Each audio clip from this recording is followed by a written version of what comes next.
오늘은 누가복음 7장 13절부터 14절까지의 말씀을 가지고 죽음이 멈추어 섰다라는 주제로 같이 하나님의 말씀을 나누며 결단하는 시간을 가지려고 합니다. 여러분, 이 죽음은 절망입니다. 그리고 이 죽음은 이 곤고한 날로 우리가 표현을 할 수 있지 않을까라는 마음이 들었어요. 이 곤고한 날이라는 단어가 문득 떠올랐습니다. 그래서 이 사전을 찾아봤어요. 곤고하다라는 뜻이 무엇일까? 이 곤고하다라는 사전적 정의는요, 형편이나 처지 따위가 딱하고 어렵다라는 의미예요. 곤고하다. 우리 청소년들 시험 기간을 보내는 친구들도 있을 것이고 끝난 친구들도 있을 것입니다. 그러나 내가 원하는 어떤 결과를 얻거나 성적이 오르면 안도의 날이 될 것이지만 혹여 이전보다 성적이 떨어지거나 아니면 이 시험을 준비하는 시간이 힘드시다면 이 시험 시간이 또 그 결과들이 여러분에게는 곤고한 날이지 않을까 싶어요. 형편이나 처지가 딱하고 어려운 내 삶을 누가 과연 이해해 줄까? 이 내 마음을 누가 과연 헤아려 줄까? 이처럼 여러분, 우리가 이 각자의 연령대에 있어서 이 노년부터 시작하여 우리 부모님 세대들, 특히 우리 청소년 세대들, 어린 세대들까지 다 누구나 다 정말 나의 형편이나 처지가 참 어렵고 누구 하나 나를 헤아려 주지 않는 그런 죽음처럼 여겨지는 그런 곤고한 날을 누구나 다 맞이하곤 합니다. 이 형편이나 처지가 딱하고 어려운 날들이 있습니다. 절망과 우울, 슬픔, 그리고 버겁고 힘든 날, 감당하기 싫고 도망가고 싶은 날, 다 포기하고 싶고 그냥 마냥 무너지고 싶고 또 모든 것이 무너지고 그래서 이 작은 불꽃보다도 오히려 더 작은 희미하게 남은 불씨 같은 이 소망마저도 다 사라지는 그러한 곤고한 날을 우리는 맞이하곤 합니다. 이 곤고한 날을 보내고 있는 자들에게 그날은 멈출 것이다. 그날은 끝날 것이다. 새로운 날이 시작된다라는 좋은 소식이 오늘 그러함에도 우리에게 오늘 들려주고 계심을 여러분이 소망하시기를 주님의 이름으로 축원드립니다. 우리는 누구나 다 곤고한 날을 맞이해요. 그러나 이 곤고한 날을 맞이한 우리에게 이 성경은 우리 주 예수 그리스도는 좋은 소식이 되어 주십니다. 그리고 또 오늘 특별히 이 말씀이 여러분에게 좋은 소식으로 저는 들려줄 줄로 믿습니다. 그래서 혹여 여러분들이 이러한 곤고한 날을 보내고 계신다면 오늘 우리 주님께서는 말씀을 통하여 오늘 여러분의 곤고한 날은 멈출 것이다. 끝날 것이다. 이 새로운 날이 시작될 것이다. 분명 우리에게 들려주실 것입니다. 여러분, 혹시 여러분은 곤고한 날을 보내고 계십니까? 또 혹여 내가 지금 곤고하지 않을지라도 그날이 닥칠 때를 기억하여 헤쳐나올 지혜가 필요하십니까? 좋은 소식이 필요하십니까? 그렇다면 오늘 우리가 말씀 가운데 집중하기를 원합니다. 왜냐하면 오늘 나눌 본문도 우리에게 매우 특별한 좋은 소식을 들려주기 때문입니다. 여러분, 예수님이 죽은 자를 살리셨다라는 기록은요, 이 사복음서, 마태복음, 마가복음, 누가복음, 요한복음 이렇게 이것을 우리가 사복음서라고 우리가 표현하는데 예수님께서 죽은 자를 살리셨다는 기록은 사복음서에 딱 3번, 이 3가지 경우로 기록되어져 있는데 먼저 이 마태복음, 마가복음, 누가복음에게는요 공통적으로 회당장 야이로의 딸을 살리신 그 기적이 기록이 되어져 있고 요한복음에는 이 죽은 나사로를 살리신 기적이 기록되어져 있고 특별히 여러분 이 누가복음에만 특별히 기록된 사건이 있습니다. 바로 오늘 우리가 나눌 나인성 과부의 아들을 살리신 기적은 누가복음에만 유독 기록이 되어져 있습니다. 그 좋은 소식이 우리에게 오늘 들려주실 좋은 소식이 얼마나 좋은 소식인지 특별히 더 좋은 소식이다라는 것을 마치 강조해 주시는 것처럼 그렇게 느껴집니다. 그래서 오늘 말씀이 더욱 기대가 되기도 합니다. 여러분 오늘 말씀 본격적으로 들어가면 예수님께서 이 나인이라는 성에 들어가셨을 때 이 한 무리의 장례 행렬과 마주치십니다. 여러분 이 나인이라는 이 성의 이름은 이 히브리 낱말의 헬라 음역입니다. 다시 말씀드려서 히브리 낱말을 이 당시 헬라 말로 그대로 읽은 것이에요. 그래서 이 나인이라는 성의 히브리 낱말의 의미를 찾아보니 목장, 그리고 이 주거지, 즐거운 곳, 이런 다양한 표현이 있는데 기쁨이라고도 우리가 넓게 의역할 수도 있을 수 있습니다. 그래서 이 예수님께서 누가복음 7장 11절 말씀해 보니 그 후에 예수께서 나인이라는 성으로 가실새, 예수님께서 나인이라는 성으로, 성 이름이, 마을 이름이 나인이라는 성으로 직접 찾아가셨습니다. 근데 여러분, 나인이라는 성의 이름을 우리가 기쁨이라고도 확장하여 해석할 수 있다라고 말씀을 드렸습니다. 기쁨이라는 곳, 성의 이름은 기쁨이에요. 근데 성의 이름, 마을의 이름과 어울리지 않는 장면이 등장을 하죠. 분명 성의 이름은 기쁨인데 예수님께서 거기서 만나신 무리는, 예수님과 함께하는 무리가 만난 무리는 한 무리의 장래 행렬이었다는 것입니다. 그리고 여러분, 그 속사정을 우리가 더 들여다보면요, 그 장래 행렬의 속사정을 들여다보면 이 장래 행렬이 매우 곤고한 날을 보내고 있음을 우리가 알 수 있습니다. 죽음은 당사자뿐 아니라 그를 사랑하는 사람들에게는 여러분 절망입니다. 근데 여러분, 이 절망과 슬픔은 오늘 말씀에 등장하는 그 한 여인이 바로 이 과부이며 이 과부의 독자, 이 외아들이 죽었다라는 것, 이 독자라는 표현으로 이 과부의 절망과 슬픔이 더욱 강조되고 있습니다. 이처럼 여러분, 오늘 말씀에 등장하는 한 과부는요, 매우 공고한 날을 지금 보내고 있는 것을, 과부에게는 지금이 매우 곤고한 날이었음을 우리가 보게 되어집니다. 여러분, 우리는 어떠합니까? 이 나인이라는 성, 기쁨이라는 성이에요. 그런데 이 기쁨이라는 성 앞에서 만난 것은 성의 이름이 어울리지 않는 한 무리의 장래 행렬이었고, 그 속사정은 한 과부가 있고 남편도 없는 이 과부, 유일하게 남은 한 가지 소망은 그의 독자 외아들이었는데 이 애아들이 죽은 장래 행렬이었다는 것이에요. 여러분, 우리는 어떠합니까? 오늘 우리 이 예배 자리는요, 기쁜 자리입니다. 하나님을 예배하는 자리, 하나님으로부터 한 주간을 살아낼 힘과 용기를 얻는 자리, 능력을 얻는 자리, 무엇보다도 우리를 위해 죽기까지 사랑하신 하나님을 더 크게 찬양하며 주님께서 기뻐하시는 그 복된 시간이 바로 오늘 이 예배 자리입니다. 그런데 여러분, 이 기쁜 자리에 어울리지 않는 우리의 모습을 발견하곤 합니다. 여러분은 정말 너무나 기쁜 이 자리에 나오셨지만 혹여 이 기쁜 자리에서도 내가 지금 이 곤고한 날처럼 여겨지시는 분들도 계실 것이에요. 곤고한 나의 몸과 나의 마음, 생각들. 그러나 여러분, 우리 예수님께서는 이 곤고한 날을 보내는 한 과부의 사정을 다 아시고 어떻게 하십니까? 찾아가셨어요. 그리고 그 무덤으로 가는 그 장래 행렬의 비극적 행진을 중단시키십니다. 곤고한 자들의 죽음을 멈춰 세우시고 그 자리에서 오늘 예수님은 생명을 시작하십니다. 오늘 예수님은 동일하게 우리에게도 그렇게 하십니다. 여러분, 이 자리는 기쁜 자리예요. 그러나 이 기쁜 자리에서도 여러분은 곤고할 수가 있다는 것이요. 그런 우리의 곤고함의 날들의 행진을 우리 주님께서 오늘 우리에게 멈춰 주십니다. 그리고 오늘 우리에게도 생명을 시작하여 주십니다. 특별히 여러분, 오늘 말씀이 기록된 이 전 사건을 한번 우리가 보기를 원합니다. 11절이 그 후에 예수께서 나인이라는 성으로 가셨다라고 했어요. 그럼 그 후라면 그 이전에 어떠한 사건이 기록되어 있냐는 것이에요. 그 이전에 말씀이 기록된 사건을 보면 이 7장 1절부터 이 우리가 10절까지의 말씀을 보면 백부장의 종을 고치신 사건이 기록이 되어져 있습니다. 여러분, 당시에 이 백부장은요, 매우 지위와 사회적 지위가 높은 사람이었습니다.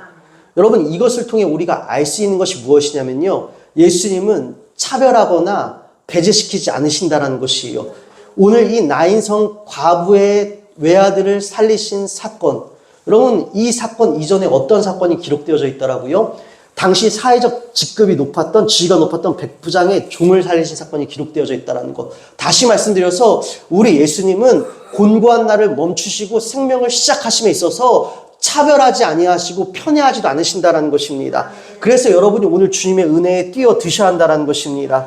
여러분, 예수님으로부터 은혜를 입는 것은 그 사람의 사회적 지위나 계급, 종교적 열심, 선행에 좌우되지 않는다라는 것입니다. 예수님은 그 모든 것을 개의치 아니하시고 선별하지 아니하시고 누구든지 예수님은 은혜를 베풀어 주신다라는 것이에요. 그래서 오늘 여러분이 기대하실 것은 무엇이냐면요, 여러분 스스로가 예수님과 상관없는 것처럼 여러분을 배제하지 마시라는 것입니다.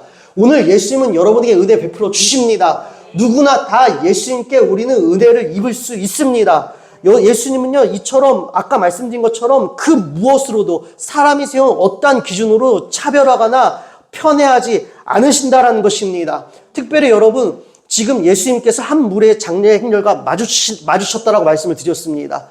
지금 성 밖으로 이 장례 행렬이 나오고 있던 찰나였어요. 그때 여러분, 우리가 12절부터 말씀 읽어볼까요? 성문에 가까이 이르실 때에 사람들이 한 죽은 자를 메고 나오니 이는 한 어머니의 독자요 그의 어머니는 과부라. 그 성에 많은 사람도 그와 함께 나오거늘 주께서 과부를 보시고 불쌍히 여기사 울지 말라 하시고 가까이 가서 그간에 손을 대시니 맨 자들이 서는지라.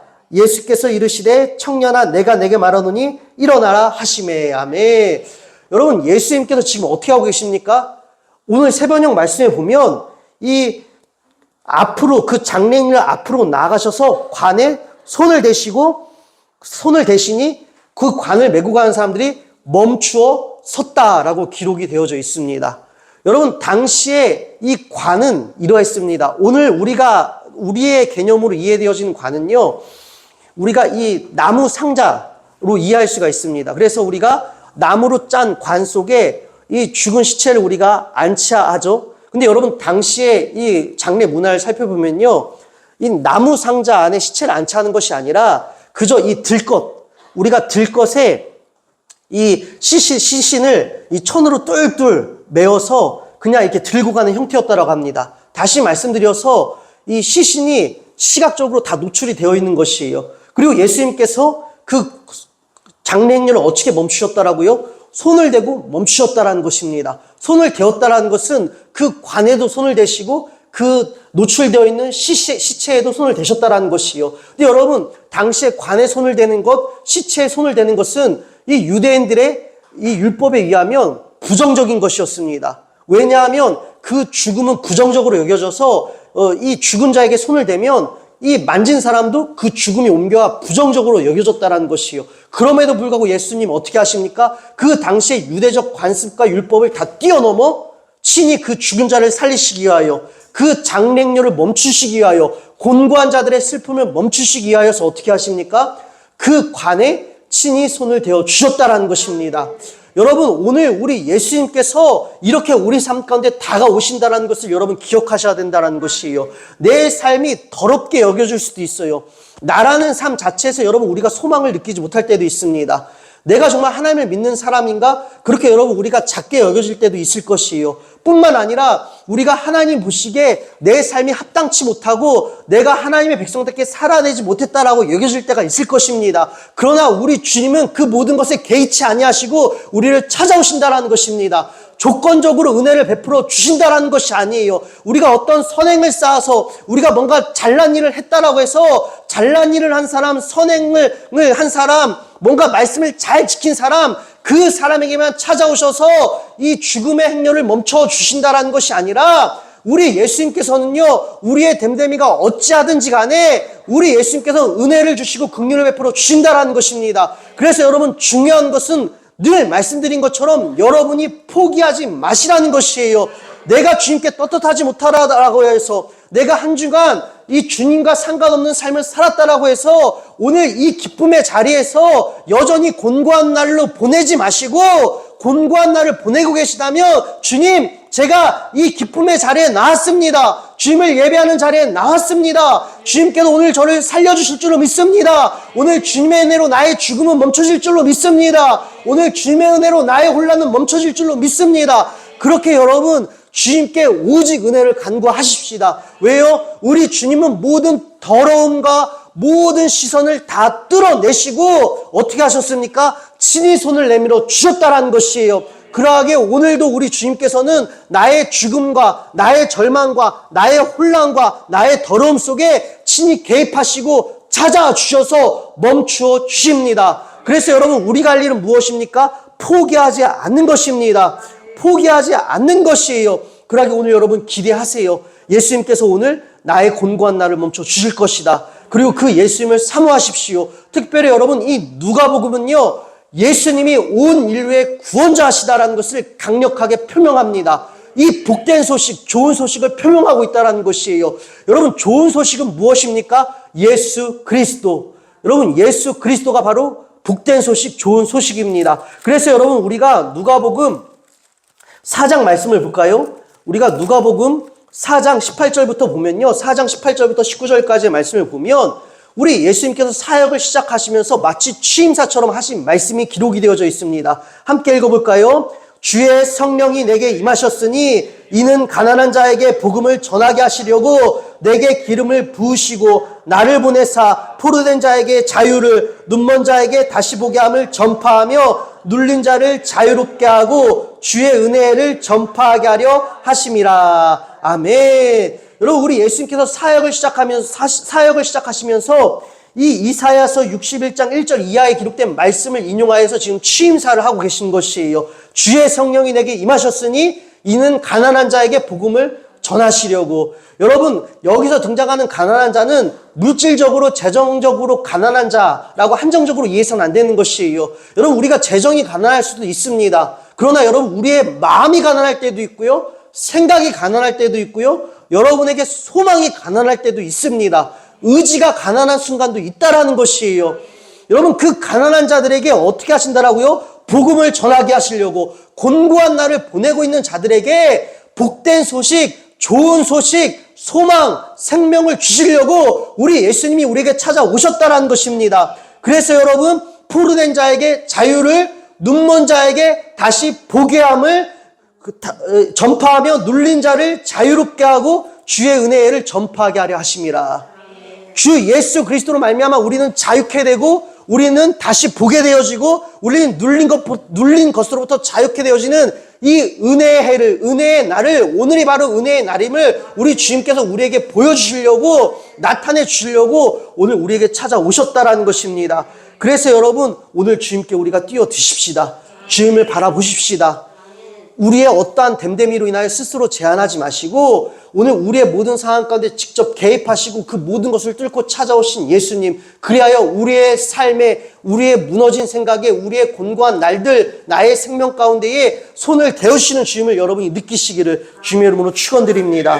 특별히 여러분 우리 예수님께서 이 죽은 자들의 이 관에 손을 대시면서 13절 말씀을 보면 이렇게 표현이 되어져 있습니다. 우리가 함께 읽어볼까요? 주께서 과부를 보시고 불쌍히 여기사 울지 말라 하시고. 아멘.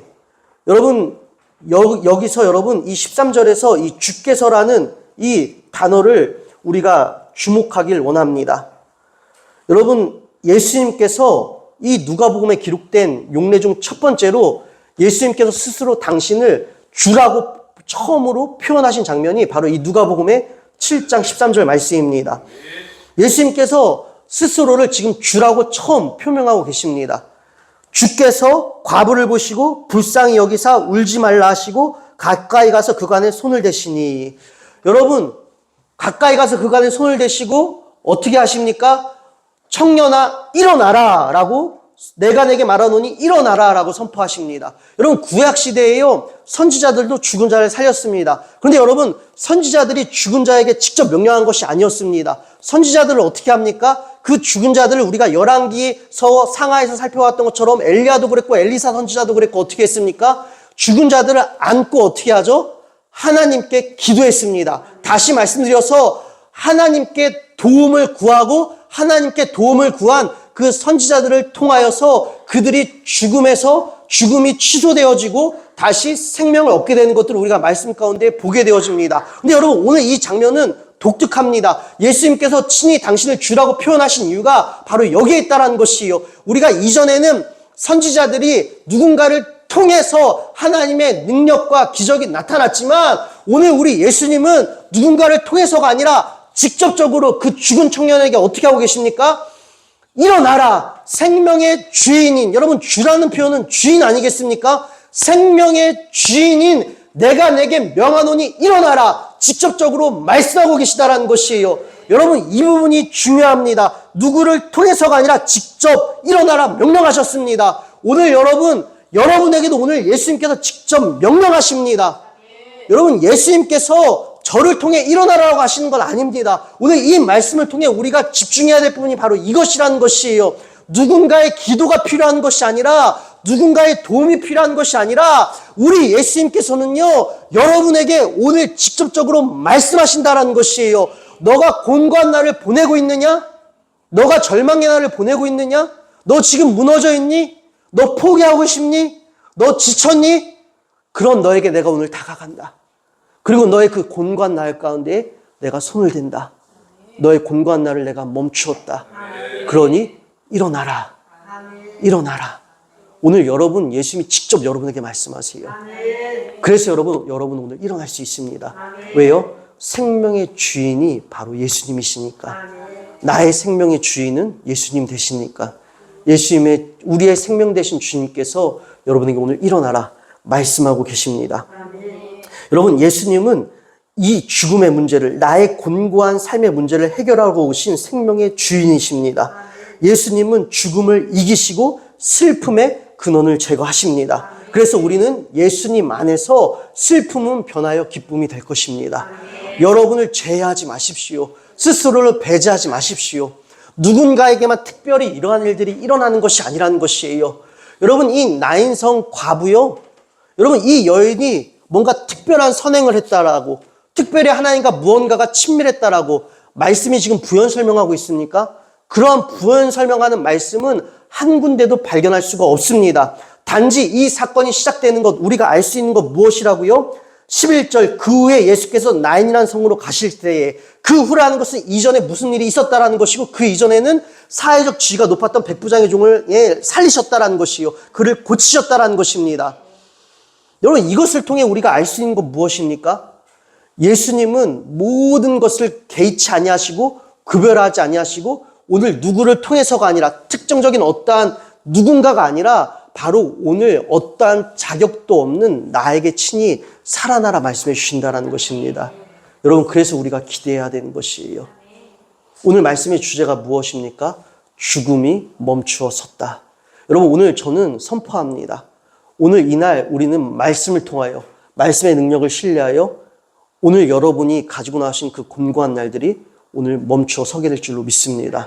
여러분의 죽음이 멈추어 서게 된 줄로 믿습니다. 그리고 주님께서 여러분에게 오늘 일어나라 명령하셨으니 우리는 새로운 날들이 시작됐습니다. 여러분 새로운 날이 시작되었으니 새로운 날의 시작에 합당한 우리가 이제는 도전을 시작하시기를 주님의 여러분으로 축원드립니다. 여러분 우리 예수님 안에서 생명은 나에게 달린 것도 아니고 생명은 여러분 성적에 달린 것도 아니고 생명은 이 땅의 부와 명예에 달린 것도 아니에요. 생명은 오직 우리 주님께 달려 있습니다. 생명의 근원 되신 주님께서 여러분을 반드시 여러분의 슬픔을 기쁨으로 오늘 변화시켜 주십니다. 그러하게 여러분 오늘 주님을 바라보십시오. 그리고 여러분 우리가 이어서 한번 말씀 나눠볼까요? 15절 말씀부터 한번 읽어보겠습니다. 죽었던 자가 일어나 앉고 말도 하거늘 예수께서 그를 어머니에게 주시니 모든 사람이 두려워하며 하나님께 영광을 돌려 이르되 큰 선지자가 우리 가운데 일어나셨다 하고 또 하나님께서 자기 백성을 돌보셨다 하더라. 아멘. 여러분 이 기적을 이 목격한 자들이요 지금 어떻게 고백하고 있습니까? 모든 사람이 두려워하며 하나님께 영광을 돌려 이르되 큰 선지자가 우리 가운데에 일어나셨다 하고 또 하나님께서 자기 백성을 돌보셨다 하더라. 아멘. 하나님께서 자기 백성을 돌보셨다라는 표현으로 지금 하나님을 찬양하고 있습니다. 여러분 이 돌보셨다라는 의미가 중요합니다. 그래서 여러분 우리가 오늘 한 가지 말씀을 살펴볼 텐데요. 누가복음 19장 44절 말씀입니다. 누가복음 19장 44절 말씀인데요. 우리가 41절부터 한번 읽어보도록 하겠습니다. 누가복음 19장 41절부터 44절까지 우리가 한번 읽어보도록 하겠습니다. 41절부터 44절까지입니다. 우리 함께 읽도록 하겠습니다. 가까이 오사 성을 보시고 오시며 이르시되 너도 오늘 평화에 관한 일을 알았더라면 좋을 뻔하였거니와 지금 내 눈에 숨겨졌도다. 날이 이를지라 내 원수들이 토둔을 쌓고 너를 둘러 사면으로 가두고 또 너와 및 그 가운데 있는 내 자식들을 땅에 메어치며 돌 하나도 돌에 남기지 아니하리니 이는 내가 보살핌 받는 날을 알지 못함을 인함이라 하시니라. 아멘.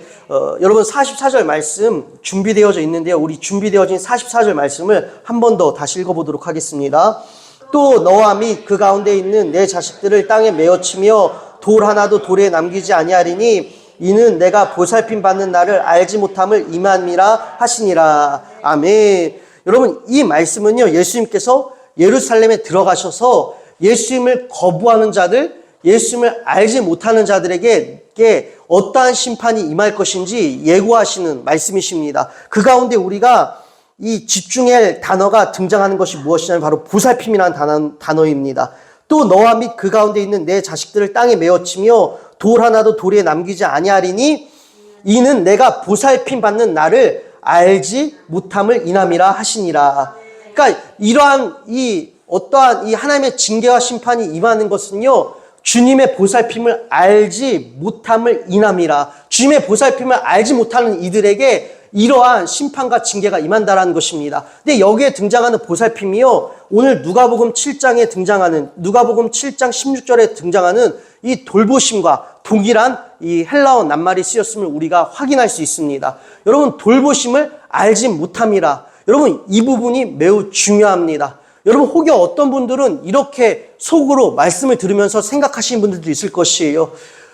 오늘 목사님 저에게 말씀해 주시는데, 목사님 오늘 말씀 나눠주시는데 죽음이 멈추어 섰다. 그래요, 목사님 좋습니다. 나 절망이었어요. 나 곤고한 날이었어요. 근데 목사님 오늘 말씀을 통해서 우리 기대하자라고 하셨죠? 근데 이 과부는요, 자기 죽은 아들이 살아났으니까, 문제가 해결됐으니까 그가 기뻐할 수 있었던 거 아니었겠습니까?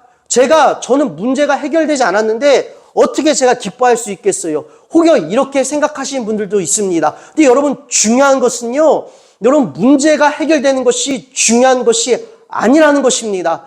여러분, 하나님께서 이 말씀을 성경에 기록해 주셨을 때는요, 단순히 이와 같이 똑같은 일이 우리에게 일어날 것이다. 물론 똑같은 일이 일어납니다. 똑같은 일이 일어날 것이지만 똑같이 소망하고 똑같은 것을 바라고 똑같은 것을 기대하라 주신 것이 아니라, 여러분, 우리는 그 너머의 것을 볼 줄 알아야 된다는 것이에요. 성경을 우리에게 주신 이유는요, 단순히 문제 해결을 위해 우리에게 이 말씀을 주신 것도 아니고, 단순히 문제 해결을 위해 예수님께서 이 땅 가운데 찾아오신 것도 아니라는 것입니다. 우리가 문제 해결을 관점으로 성경을 읽고 문제 해결의 관점으로 예수님을 바라보기 시작하면 그때부터 여러분, 우리의 믿음에는 수많은 오류와 문제들이 발생하기 시작합니다. 여러분, 문제 해결을 위해서 예수님을 믿는다라고 한다면 우리가 이 땅의 타 종교 수많은 이단 사이비들과 우리 기독교가 다른 것이 무엇이겠냐라는 것이에요. 여러분, 우리 기독교가 다른 것은요, 우리 예수님은 세상이 줄 수도 알 수도 없는 차원의 이 평안을, 세상의 지식을 초월하는 예수 그리스도의 사랑을 우리에게 주신다는 것입니다. 즉, 이 땅에서도 천국을 누릴 수도 있고 우리가 죽어서도 천국을 누린다는 것이에요. 다시 말씀드려서 이 땅에서 우리를 얼감매는 모든 사회적 시선과 지위와 기준과 성공의 관점들로부터, 그리고 이 죽음으로부터, 모든 한계로부터 우리를 자유롭게 하시는 것이, 이 모든 것과 상관없이 기쁨과 평안을 누리게 하시는 초월적 평안이 바로 우리 주님께로 주시는 능력이라는 것이에요. 이것들을 모티브로 우리에게 보여주시기 위해서 이러한 특정한 사건들을 우리에게 기록해 주셨다는 것입니다. 그런데 우리는 이 특정한 사건들을 표면적으로 보고 어떻게 합니까? 주님, 저 과부는요, 죽은 아들이 살아났으니까 죽음이 멈춰섰고 그녀가 기뻐할 수 있었던 거 아니었습니까? 저는요, 문제 해결되지 않았어요. 근데 제가 어떻게 기뻐할 수 있겠습니까? 저의 곤고한 날은 멈추지 않았습니다. 저의 곤고한 날은 끝나지 않았어요. 예배 드렸음에도 계속 이어지고 있습니다. 여러분, 우리 이거 아니라는 것입니다. 우리 예수님께서 우리에게 말씀해 주시는 차원은요, 단순히 문제 해결이 아니라 우리가 겪고 있는 그 근원의 변화인 것입니다. 다시 말씀드려서 상황의 변화가 아니라 바로 나를 변화시켜 주신다는 것이에요. 여러분, 그래서 우리가 예수님께서 이 취임사의 말씀을 우리가 보았죠. 이 포로된 자에게 자유를, 눈먼 자에게 다시 보게 함을, 눌린 자들에게 자유를 선언해 주셨다는 것이에요. 여러분, 포로된 자에게 자유를 주셨다는 것은 우리를 올가매고 있는 모든 것으로부터 우리를 자유케 하신다는 것이에요. 눈먼 자에게 다시 보게 하신다는 것은 무엇입니까? 우리가 세상의 여러 가지 것들로 육신의 정욕, 안목의 정욕, 세상 살림의 자랑 등으로 우리의 눈이 가려질 때도 있을 것이고, 여러분의 걱정과 여러분의 염려들로, 나의 두려움으로 우리의 눈이 가려질 때도 있을 것이요. 그때마다 우리 예수님은 그 모든 것들로부터 가려진 우리의 눈을 열어주셔서 소망의 예수님, 생명의 예수님, 생명의 주이신 예수님을 볼 수 있는 선명한 시선을 주신다는 것입니다. 선명한 시력을 회복하여 주신다는 것이에요. 여러분, 이 시력이 회복되어지면 우리 일어날 수 있게 됩니다. 여러분, 늘 저도 고백하잖아요. 저라고 절망이 없겠습니까? 저라고 걱정이 없겠습니까? 저라고 지친 일들이 없겠습니까? 그러나 그때마다 여러분, 예수님을 저는 바라봅니다. 그리고 예수님께 간구해요. 주님, 제가 온전히 주님을 바라보길 원합니다.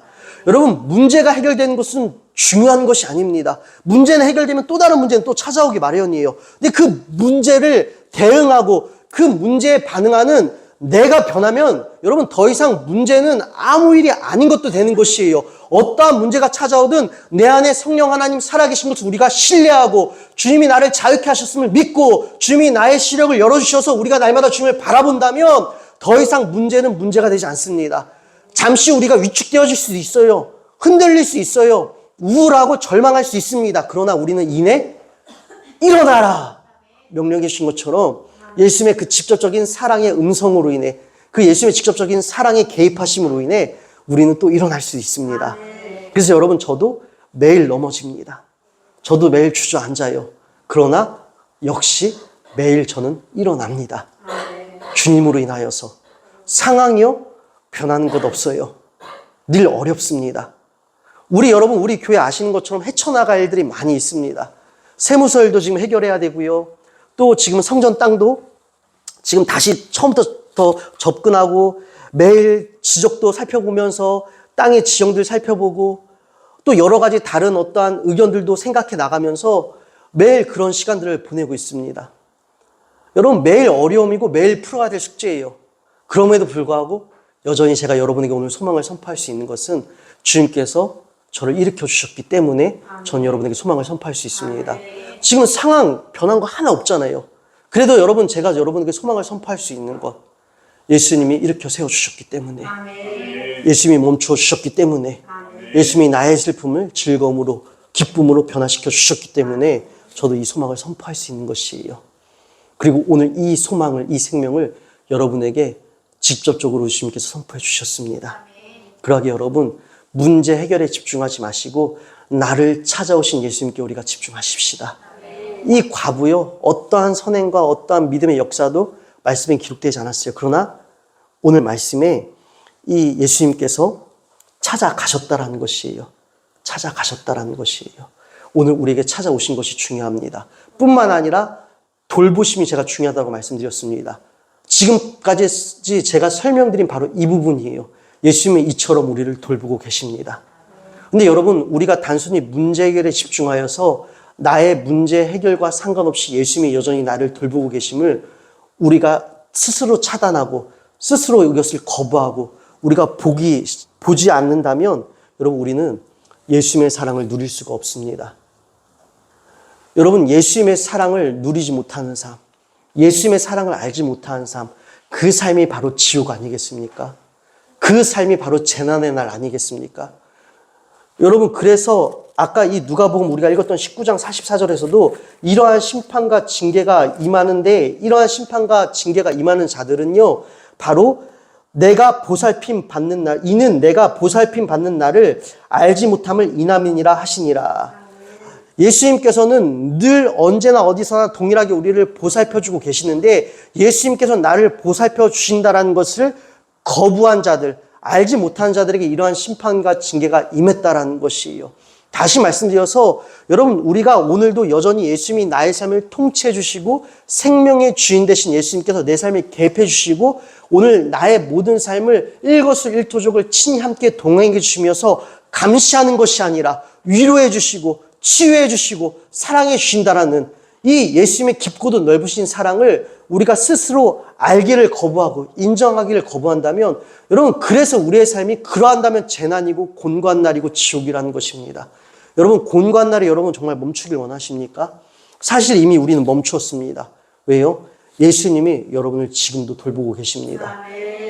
나는 재난일지라도, 나는 곤고한 날일지라도 여전히 그 속에서도 예수님은 여러분을 돌보고 계십니다. 그래서 여러분, 시편 23편의 고백에서 내가 사망의 음침한 골짜기를 다닐지라도 두려워하지 아니할 것은 주님께서 나와 함께 하십니다. 여러분, 우리가 어떠한 상황 가운데 있든 주님은 우리를 돌보고 계시고 우리와 함께하고 계십니다. 그리고 늘 날마다 개입해 주셔서 우리의 곤고한 날 가운데에 내가 스스로 죽음이다, 나는 망가졌다, 나는 끝났다라고 포기하는 우리들에게 직접 손을 대어주시고 내가 생각한 죽음을, 내가 정의 내렸던 죽음을 멈추어 서게 하실 것이고 바로 그 자리로부터 다시 주님을 소망케 하여 주십니다. 그래서 여러분, 오늘 이 과부도 보십시다.